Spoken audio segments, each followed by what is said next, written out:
श्रीगुरुभ्यो नमः। हरिः ओम्। ॐ गणानां त्वा गणपतिगुं हवामहे कविं कवीनामुपवश्रवस्तमं ज्येष्ठराजं ब्रह्मणान् ब्रह्मणस्पत आनशृण्वन्नोतिभिस्सीदसादनम्। ॐ श्री महागणपतये नमः। गुरुब्रह्मा गुरुविष्णुः गुरुदेवो महेश्वरः गुरुः साक्षात् परब्रह्मा तस्मै श्री गुरवे नमः। गुरवे सर्वलोकानां विसजे भवरोगिणां निधये सर्वविद्यानां श्री दक्षिणामूर्तये नमः।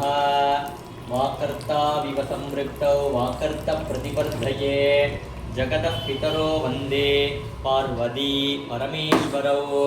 ज्ञानानन्दमयं देवं निर्मलस्फटिकाकृतिम् आधारं सर्वविद्यानां हयग्रीवमुपास्महे। सरस्वती नमस्तुभ्यं वरदे कामरूपिणी विद्यारम्भं करिष्यामि सिद्धिर्भवतु मे सदा। महागणपतये नमो नमः। शुक्लाम्बरधरं विष्णुं शशिवर्णं चतुर्भुजं प्रसन्नवदनं ध्यायेत् सर्वविघ्नोपशान्तये। यस्य स्फुरतवक्त्राद्या पारिषद्या परषदं विघ्नं निघ्नन्ति सततं विस्वक्सेनं तमाश्रये। व्यासं वसिष्ठनप्तारं सक्ते पौत्रमकल्मषं परात्सरात्मजं वन्दे सुखतातं तपोनितें। व्यासाय विष्णुरूपाय व्यासरूपाय विष्णवे नमो वै ब्रह्मनिधये वासिष्ठाय नमो नमः। अविकाराय शुद्धाय नित्याय परमात्मने तथैकरूपरूपाय विष्णवे सर्वजिष्णवे। यस्य स्मरणमात्रेण जन्मसंसारबन्धनात् विमुच्यते नमस्तस्मै विष्णवे प्रभविष्णवे। ॐ नमो विष्णवे प्रभविष्णवे। श्रीवैशम्पायन उवाच श्रुत्वा धर्मान् शेषेण पावनानि च सर्वतः युधिष्ठिरशान्तनवं पुनरेवाप्यभाषत। श्रीयुधिष्ठिर उवाच किमेकं दैवतं लोके किं वाप्येकं परायणं स्तुवन्तः कं कमर्चन्तः प्रापिनुर्मानवा शुभं। को धर्मः सर्वधर्माणां भवतः परमो मतः किं च वन्मुच्यते जन्मसंसारबन्धनात्। श्रीभीष्म उवाच जगत्प्रभुं देवदेवम् अनन्तं पुरुषोत्तमं स्तुवन्नाम सहस्रेण पुरुषः शततोऽथितः। समे वर्षार्चयं नित्यं भक्त्या पुरुषमव्ययम् ध्यायन् स्तुवन्नमस्यं च यजमानस्तमेव च। अनादिनिधनं विष्णुं सर्वलोकमहेश्वरं लोकाध्यक्षं स्तुवन्नित्यं सर्वदुःखातिगोपवेत्। ब्रह्मण्यं सर्वधर्मज्ञं लोकानां कीर्तिवर्धनं लोकनाथं मगद्भूतं सर्वभूतभवोद्भवं। येष मे सर्वधर्माणां धर्मोऽधिकतमो मतः यद्भक्त्या पुण्डरीकाक्षं सवेरर्चे नरः सदा। परमं यो मगत्तेजः परमं यो मगत्तपः परमं यो मगद्ब्रह्मा परमं यः परायणं। पवित्राणां पवित्रं यो मङ्गलानां च मङ्गलं दैवतं देवतानां च भूतानां यो व्ययः पिता। यतः सर्वाणि भूतानि भवन्ति आदियुगागमे यस्मिन् च प्रलयं यान्ति पुनरेव युगक्षये। तस्य लोकप्रधानस्य जगन्नाथस्य भूपते विष्णोर्नाम सहस्रं मे शृणु पापभयाद्वगं। यानि नामानि गौणानि विख्यातानि महात्मनः ऋषिभिः परिगीतानि तानि वक्ष्यामि भूतये। ऋषिर्नाम्नां सहस्रस्य वेदव्यासो महामुनिः छन्दोऽनुष्ठुप्तधा देवो भगवान् देवकीसुतः। अमृतां शुद्धमो बीजं शक्तिर्देवकीनन्दनः त्रिसामाकृतयं तस्य सान्त्यर्थे विनियुज्यते। विष्णुं जिष्णुं महाविष्णुं प्रभविष्णुं महेश्वरम् अनेकरूपदैत्यान्तं नमामि पुरुषोत्तमम्। अस्य श्रीविष्णोर्दिव्यसहस्रनामस्तोत्रमहामन्त्रस्य श्रीवेदव्यासो भगवान् ऋषिः अनुष्टुप् छन्दः श्रीमहाविष्णु परमात्मा श्रीमन्नारायणो देवता अमृतांशुद्भवो भानुरुचिबीजं देवकी नन्दन शिश्नेति शक्तिः उद्भवः क्षोभणो देव इति परमो मन्त्रः शङ्खबृन्नन्दकी चक्रीति कीलकं शार्ङ्गधन्वा गदाधर इत्यस्त्र रताङ्गपाणिरक्षोभ्य इति नेत्रं त्रिसामा सामग सामीति कवशम् आनन्दं परब्रह्मेति योनिः ऋतुः सुदर्शन काल इति दिग्बन्धः श्रीविश्वरूप इति ध्यानं श्रीमहाविष्णु प्रीत्यर्थे सहस्रनाम जपे विनियोगः ध्यानं क्षीरोदन्वत्प्रदेशे शुचिमणिविलसते सैख्यते मौक्तिकानां मालाक्लुप्तासनस्तत्पडिगमणिनिभे मौक्तिकैर्मण्डिताङ्गः शुभ्रैरभ्रैरतभ्रैरुपरि विरचितैर्मुक्तपीयूषवर्षैः आनन्दीनपुण्याद्धरिनलिनगदा शङ्खपाणिर्मुकुन्दः रोक्पादौ यस्य नाभे व्यादसुरनिलचन्द्रसूर्यौचनेत्रे कर्णावासा शिरौद्योर्मुखमपि दहनो यस्य वास्येमब्धिः अन्धस्तं यस्य विश्वं सुररतोः भोगिगन्धर्वदैत्यैः चित्रं रम्यते तं त्रिभुवनवपुषं विष्णुमीशं नमामि ॐ नमो भगवते वासुदेवाय शान्ताकारं भुजगशयनं पद्मनाभं सुरेशं विश्वाधारं गगनसदृशं मेघवर्णं शुभाङ्गं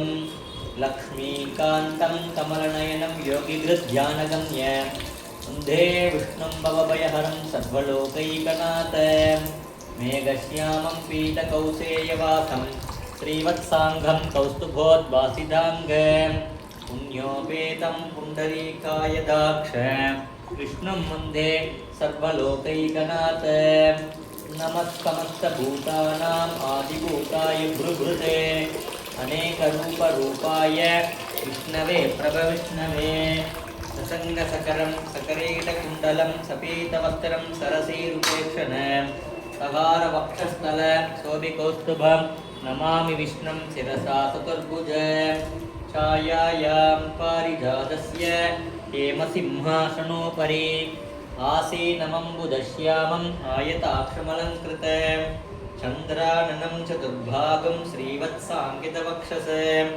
रुक्मिणी सत्यभामाप्यां सकितं कृष्णमाश्रये हरिः ॐ विश्वस्वै नमः ॐ विश्वं विष्णुर्वषत्कारो भूतभव्यभवत्प्रभुः भूतभृद्भावो भूतात्मा भूतभावनः भूतात्मा परमात्मा च मुक्तानां परमा गतिः अव्यय पुरुषः साक्षी क्षेत्रज्ञो क्षरयेव च योगो योगवितां नेता प्रधानपुरुषेश्वरः नारसिंहवपु श्रीमान् केशव पुरुषोत्तमः सर्वशिवस्तानुर्भूतादिर्निधिरव्ययः शम्भवो भावनो भर्ता प्रभव प्रभुरीश्वरः स्वयंभू शम्भुरादित्य पुष्कराक्षो महाश्वनः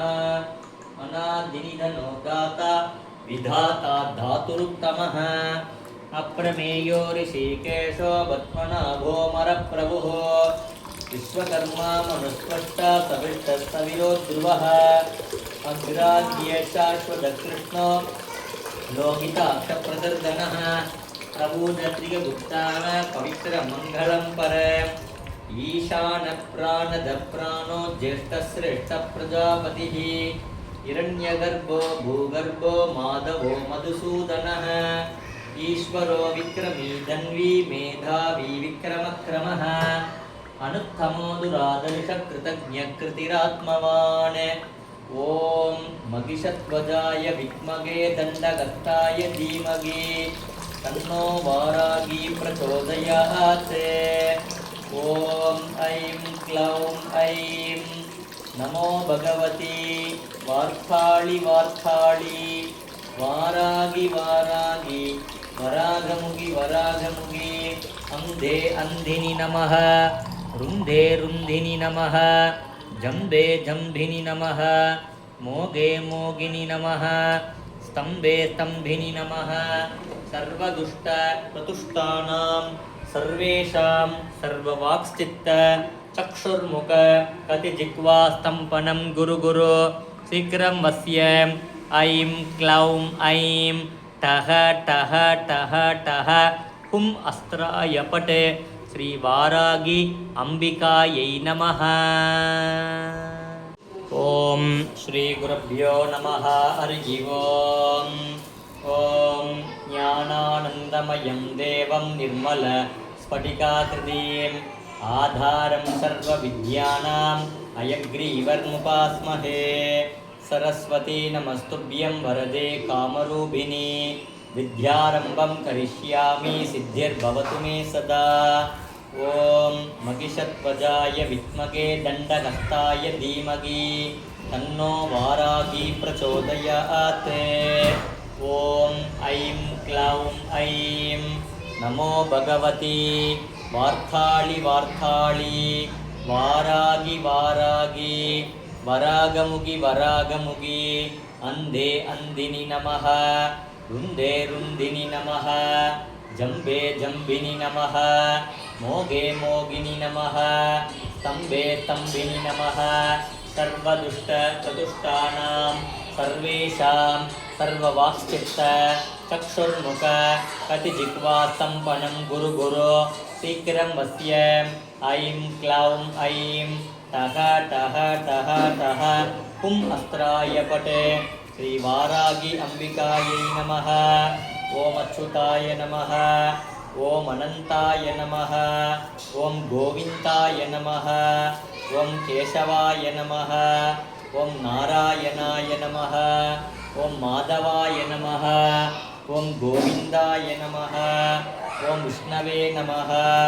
ॐ मधुसूदनाय नमः। ॐ त्रिविक्रमाय नमः।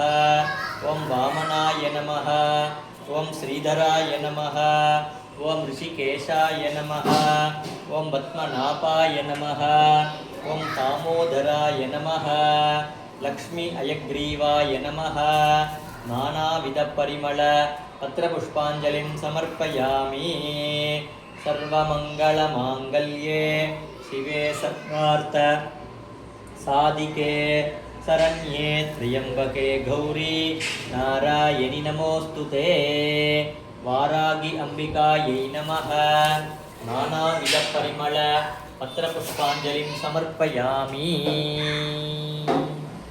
ॐ आनन्दो ब्रह्मेति व्यजानात् आनन्दाद्येव कल्विमानि भूतानि जायन्ते आनन्देन जातानि जीवन्ति आनन्दं प्रयन्त्यभिसंविशन्तीति सैषा आर्घवीवारुणि विद्या परमेभ्यो मन्प्रतिष्ठिता य एवं वेद प्रतिष्ठति अन्नवानन्नातो भवति मकान् भवति प्रजया पशुभिर्ब्रह्मवर्चसेन मकान् कीर्त्या महादेव्यै च विद्महे विष्णुपत्नी च धीमहि तन्नो लक्ष्मी प्रचोदयात्।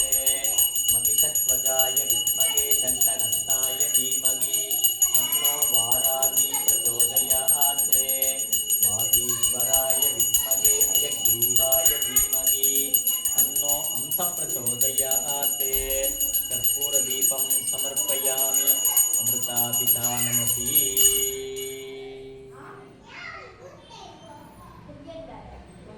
ॐ ज्ञानानन्दमयं देवं निर्मलस्फटिकाकृतिम् आधारं सर्वविद्यानाम् अयग्रीवर्मुपास्महे।